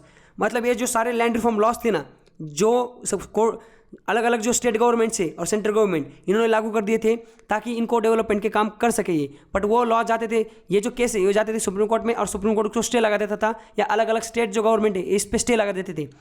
तो गवर्नमेंट ने क्या गेम खेला, गवर्नमेंट ने फर्स्ट अमेंडमेंट एक्ट 1951 के तहत इन्होंने 9th शेड्यूल ऐड कर दिया, पहले 8 शेड्यूल थे, और उसमें आर्टिकल 31B डाल दिया, और उसमें उन्होंने बोल दिया कि ये जो 9th शेड्यूल है, इस पे कोई भी चीज़ हम इस पर अगर डालते हैं तो सुप्रीम कोर्ट या कोई भी कोर्ट हो उसको चैलेंज नहीं कर सकता। मतलब एक बार कोई चीज़ 9th शेड्यूल में चली गई, फिर वो कोर्ट में उस पर जुडिशियल रिव्यू नहीं होगा। समझ गए ना आप? तो ये किस लिए कहा गया था, this was done in order to prevent them from being challenge in the court. ये सारे जो लॉज है ना, इसको कोर्ट में चैलेंज होने से बचने के लिए इन्होंने 9th शेड्यूल ऐड कर दिया था। अब यहाँ तक समझ गए? अभी आप, हमें ये केस देखना है, तो इससे हमने बैकग्राउंड देख लिया कि गवर्नमेंट ने ऐसा गेम खेला था ताकि ये लॉ चैलेंज नहीं होने चाहिए। पर बाद में क्या हुआ, बाद में आया केशवानंद भारती केस, और केशवानंद भारती केस आया, और फिर तो गेम ही पलटी हो गई पूरी। जो गवर्नमेंट के जितने भी इरादे थे उस पर तो पानी फेर गया, और उन्होंने तो पूरी लिस्ट ही बना दी, और लिस्ट में बोल दिया कि इस पर अगर आप लॉ बनाते हो तो हम उसको उड़ा देंगे। बट तब तक क्या हुआ था, 1951 से लेकर 1971 तक ये 20 साल में गवर्नमेंट ने काफ़ी ऐसे लॉज थे जिसको लगता था उनको कि सुप्रीम कोर्ट बीच में कूद जाएगा और हमारा ये जो लॉ है इसको इनवैलिड कर देगा। उन्होंने वो सारे लॉ किस में डाले थे, 9th शेड्यूल में डाल दिए थे। अब 9th शेड्यूल में डाल दिए, उसके बाद केशवानंद भारती केस आ गया, और केशवानंद भारती केस आया तो उसमें तो लिस्ट डाल दी कि इस लिस्ट पे अगर इस लिस्ट में जितनी भी चीज़ें उस पर अगर लॉ बनते तो हम उसको सुप्रीम कोर्ट क्या कर सकता है, उसको इनवैलिड करार दे सकता है। फिर लोग जागे हुए, लोगों ने क्या कर दिया, ये जो 73 में बना था ना केशवानंद भारती केस, ये जब आया था इसका वर्डिक, ये बना था हमारा, क्या बोलते हैं इसको, लिस्ट बनी थी ना बेसिक स्ट्रक्चर की, ये तो 73 में आई थी। तो लोगों ने क्या कर दिया, लोगों ने 72 से पहले जो है 1951 से लेकर 70, मतलब जब संविधान बना था, देश चालू हुआ था, तब से 73 तक ऐसे भी कुछ लिस्ट थी ना, मतलब ऐसे भी कुछ सब्जेक्ट थे ना जो कि उस केशवानंद भारती की लिस्ट में आते, पर वो लॉ बने थे, उसको 9th शेड्यूल में डाला गया था। कब? 73 का एक्ट आने से, मतलब ये जो वर्डिक्ट है इसको आने से पहले उसमें डाला गया था। तो लोग गए कहाँ पे, कॉन्स्टिट्यूशन इसमें गए, कोर्ट में गए। तो वैसे ही एक बंदा कोर्ट में गया, उसने बोला 29th अमेंडमेंट एक्ट जो लाया था गवर्नमेंट ने 1973 में, उसमें उन्होंने क्या कर दिया था, उस एक्ट के तहत केरला लैंड रिफॉर्म जो है 1963 का, ये जो केरला लैंड रिफॉर्म है, ये गवर्नमेंट ने क्या कर दिया है, एक एक्ट ला के 29th अमेंडमेंट एक्ट, इसको 9th शेड्यूल में डाल दिया है। और फिर इसके वजह से ये कोर्ट में चैलेंज नहीं हो रहा है, तो एक बंदा सुप्रीम कोर्ट में बोला ये तो आपका बेसिक स्ट्रक्चर को वायलेट कर रहा है, फिर आप एक काम कर दो, इसको स्ट्राइक डाउन कर दो। पर सुप्रीम कोर्ट इसको स्ट्राइक डाउन नहीं कर पाया। क्यों? क्योंकि उसने बोला कि देखो यहाँ पे लिखा हुआ है, सुप्रीम कोर्ट ने फिर ये जो केस था वही ये केस था, वामन राव केस 1981। तो वामन राव भाई साहब जो थे वो गए थे कोर्ट में, बोले भाई साहब ये जो 73 में जो अमेंडमेंट आपने जो लिस्ट लाई, कौन सी वाली बेसिक स्ट्रक्चर की, उसमें जो चीज़ें लिखी हुई है तो उसका तो वायलेशन हो रहा है, 72 में उसका वायलेशन हुआ था, आप उसको स्ट्राइक डाउन कर दो। पर सुप्रीम कोर्ट ने इस केस में एक वर्डिक्ट दिया था कि हमने जो लिस्ट लाई है वो 1951 से लेके जो 9th शेड्यूल बना था से लेके 1973 में, ये 22 साल में जितनी भी चीज़ें उन्होंने 9th शेड्यूल में डाली उस पर हम कुछ नहीं कर सकते। मतलब हम रेट्रोस्पेक्टिव एक्शन नहीं लेंगे। पिछले जो चीज़ें 1973 से लेके जो उससे पहले जितनी भी चीज़ें हो चुकी, भले वो सब्जेक्ट अभी बेसिक स्ट्रक्चर में डाले हुए, पर अगर वो सब्जेक्ट पे लॉ बनाई गवर्नमेंट ने उसका अब 1973 से, तो उसको हम रीओपन नहीं करेंगे, उसकी वैलिडिटी नहीं है अभी फिलहाल। समझ रहे? उसमें लिखा है देखो, court held that it should not be applied retrospective to reopen the validity of any amendment to constitution which to place prior to that date. मतलब 73 में जब लिस्ट बनी थी बेसिक स्ट्रक्चर की लिस्ट, उससे पहले 73 से पहले जो भी अमेंडमेंट लाए थे गवर्नमेंट ने, भले वो जो अमेंडमेंट लाए थे जिस सब्जेक्ट से रिलेटेड थे वो सब्जेक्ट अभी बेसिक स्ट्रक्चर में, पर 73 से पहले गवर्नमेंट जो सुप्रीम कोर्ट है वो हाथ में लाएंगी। 73 के बाद अगर गवर्नमेंट कुछ करती है तो फिर दंड है गवर्नमेंट सुप्रीम कोर्ट का, उससे पहले सुप्रीम कोर्ट कुछ नहीं करेंगी। समझ रहे? ये वर्डिक्ट दिया था वामन राव केस में सुप्रीम कोर्ट ने। तो ये लिखा है देखो, इसमें यहाँ पे लिखा है Waman Rao case held that the amendment made in to the 9th schedule, 9th schedule में जितने भी अमेंडमेंट डाले गए until the Kesavananda Bharati judgement, Kesavananda Bharati से पहले जितने भी डाले आर वैलिड, वो वैलिड है, उस पर कुछ नहीं हो सकता। पर उसके बाद अगर कुछ आफ्टर दैट अगर कोई सब्जेक्ट है उसको अगर आप वायलेट करते हो फिर आपकी स्क्रूटिनी होगी। समझ गए आप? तो ये था वामन राव केस। चलो आगे चलते हैं। देखो Indira Sawhney versus union of India case 1992, ये भी बहुत इंपॉर्टेंट है। देखो इस केस को और अच्छे से समझने के लिए ना आप लोगों ने अगर रिजर्वेशन वाला जो मेरा वीडियो नहीं देखा होगा, इससे पहले हमने ना एक वीडियो देखा, मतलब मैंने एक वीडियो लेक्चर बनाया था जो था reservation, caste based reservation in India, ये वीडियो था। अगर आप में से किसी ने देखा नहीं ना तो आप जाइए पहले उस वीडियो को देखो, उसमें आपको पूरा समझ जाएगा क्या था। देखो हमारे देश में क्या था, शुरू में जो रिजर्वेशन दिया गया था वो दिया गया था SC/ST के लिए। जब संविधान बना था तो उनको कितना रिजर्वेशन था, उनको 23-24 पॉइंट मतलब उतना रिजर्वेशन था, 15% था SC को और ST को था कुछ 7.5% वो रिजर्वेशन था, और बाकी सारा कितना था, सारा ओपन के लिए था। बाद में क्या हुआ, ये नरसिम्हा राव की गवर्नमेंट बनी थी, उन्होंने क्या कर दिया था, और उससे पहले भी 1970 मोरारजी देसाई की जब गवर्नमेंट बनी थी उन्होंने एक कमीशन का गठन किया था, उसको काम दिया गया था कि ये जो OBC कास्ट है हमारे देश में उनको रिजर्वेशन देने की ज़रूरत है क्या, समझ गए। तो वो जो कमेटी थी उस कमेटी ने अपना रिपोर्ट दे दिया और उन्होंने बोला हाँ इनको रिजर्वेशन देने की ज़रूरत है। तो 1991 में ये जो OBC है उनको 27% रिजर्वेशन मिल गया। इसका मतलब पहले कितना था, 23 मतलब 23 था, 23.5, उसके बाद 27% मिल गया इनको। तो वैसे कितना 49.5 इतना रिजर्वेशन मिल गया हमारे देश में लोगों को। इसका मतलब अगर 100 सीटें तो वो 100 सीट में 49.5 इतना जो सीटें ये तो क्या रहेंगी, रिजर्व रहेंगी। रिजर्व मतलब इसके लिए ये जो OBC के जो लोग हैं वो 27% जो लोग हैं जो सीटें वो सिर्फ OBC के लोग ही वो वहाँ पे भरे जाएंगे और 23.5 SC/ST के भरे जाएंगे, समझ गए। और बाकी ओपन रहेगा, ओपन लोगों के लिए रहेगा। अब ओपन की जो पॉपुलेशन जैसे 100 लोग हैं उसमें अप्लाई करने वाले जो लोग हैं 70% लोग तो ओपन कैटेगरी के, 30% बस ये लोग हैं। तो फिर क्या हो गया लोगों में, मतलब ये हो गया कि सुप्रीम कोर्ट के लगा कि आगे चल के गवर्नमेंट ना पॉपुलिज्म करने के लिए, लोगों को फुसलाने के लिए, सरकार बनाने के लिए, वोट लेने के लिए काफ़ी और लोगों को भी क्या कर देंगे, और लोगों की भी वो क्या कर देंगे, रिजर्वेशन दे देंगे। पर ओपन की जो सीट है फिर वो 50% से नीचे चल जाएंगी। ओपन की पॉपुलेशन तो ज़्यादा है पर सीट उतनी रहेगी, उतनी मतलब क्या, अगर 100 सीटें तो 50 जो सीटें अभी फिलहाल वो 50% जो सीटें तभी उसी के ओपन कैटेगरी के लोग ही अप्लाई कर सकते हैं, समझ, भले वो कितने भी लोग हो। और बाकी जो 27% सीटें उसमें सिर्फ OBC वाले लोग अप्लाई कर सकते हैं और बाकी बचे हुए में SC/ST कर सकते हैं। ये था।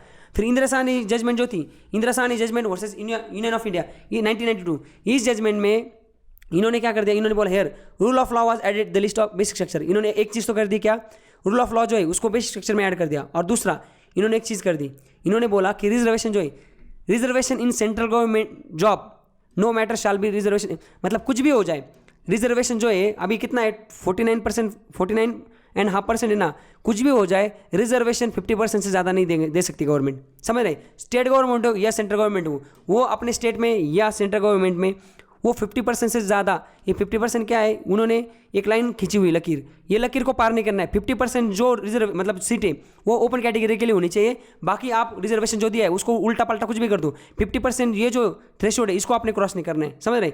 Supreme Court held that in this manner the caste could be factor for the identifying the backward classes. अगर आपको बैकवर्ड क्लासेस का मतलब फाइंड करना है कि कौन सा OBC कौन सा है, तो आप कास्ट का मतलब सारा ले सकते हो। बट एक चीज़ याद रखनी, रिजर्वेशन देते टाइम सेंट्रल गवर्नमेंट हो या स्टेट गवर्नमेंट हो, आपने रिजर्वेशन देते टाइम ये याद रखना है कि आपके स्टेट में या मतलब पूरे देश में रिजर्वेशन जो है वो 50% को क्रॉस नहीं करना चाहिए। रिजर्वेशन ने ओपन के लिए 50% जगह आपने रखनी ही रखनी, समझ गए। तो ये था Indira Sawhney versus union of India, ये केस था 1992 का, समझ गए। आप वो वीडियो देखो रिजर्वेशन वाली, उसमें सारी चीज़ दी, मैंने 4-5 दिन पहले रिजर्वेशन वाली वीडियो बनाई, उसको आप देखो या सर्च करो direct reservation, caste based reservation in India, मतलब कॉमा दे दो और उसमें लिखो मयूर डुकचौली, तो आपने आप आ जाएगा वो। तो आगे चलो, जो लास्ट वाला था केस, इसका नाम था SR बोम्बई केस 1994। ये इसका वर्डिक हमें देखना है। ये जो केस था ना, ये देखो ये किससे रिलेटेड है, इम्पोजिशन ऑफ प्रेसिडेंट रूल, मतलब राष्ट्रपति शासन जो लगता है। देखो कोई भी स्टेट है, उस स्टेट में अगर उस स्टेट में जो इलेक्शन होते हैं, अगर कोई भी पार्टी मेजोरिटी में आती नहीं, मतलब वहाँ पे गवर्नमेंट फॉर्म करना है, किसी पार्टी के पास फुल मेजोरिटी नहीं, मतलब उसके पास बहुमत का आंकड़ा नहीं, और बाकी पार्टी भी इकट्ठा आके भी गवर्नमेंट नहीं बनाना चाहती, तो वहाँ पे राष्ट्रपति शासन लगा दिया जाता है। या कोई गवर्नमेंट चल रही, उसमें कोई MLA मतलब कोई पार्टी गवर्नमेंट में फिलहाल, और उनका जो ये उनके पास जो बहुमत है वो बहुमत कम हो जाता है, कुछ लोग उनकी पार्टी छोड़ के चल जाते हैं, और कोई दूसरी पार्टी वो भी सत्ता मतलब वो भी वहाँ पे गवर्नमेंट बनाने की स्थिति में नहीं होती, तो उस टाइम पे वहाँ पे राष्ट्रपति लागू लगाई जाती है, मतलब प्रेसिडेंट रूल लगाया जाता है। तो प्रेसिडेंट रूल जो है उसका मिसयूज होने लगा था बहुत ज़्यादा, समझ रहे। सेंट्रल गवर्नमेंट क्या करता था, जो स्टेट है उनको, जो स्टेट में उनकी सत्ता नहीं, तो वहाँ पे प्रेसिडेंट रूल लगा देता था, वहाँ इलेक्शन लेता था और फिर वहाँ पे अपनी गवर्नमेंट, अपना जो पार्टी उसकी गवर्नमेंट लाता था। तो जो प्रेसिडेंट रूल लगाया जाता था वो आता है आर्टिकल 356 के तहत प्रेसिडेंट रूल लगाया जाता है। इसको हमें एकदम डिटेल में बाद में देखना है। तो ये जो केस था वो उससे रिलेटेड था। देखो इसमें क्या था, इसमें उन्होंने बोला था कि जो प्रेसिडेंट रूल है ना, जो हम लगाते हैं आर्टिकल 356 के तहत, ये जुडिशियल रिव्यू के अंदर आएगा।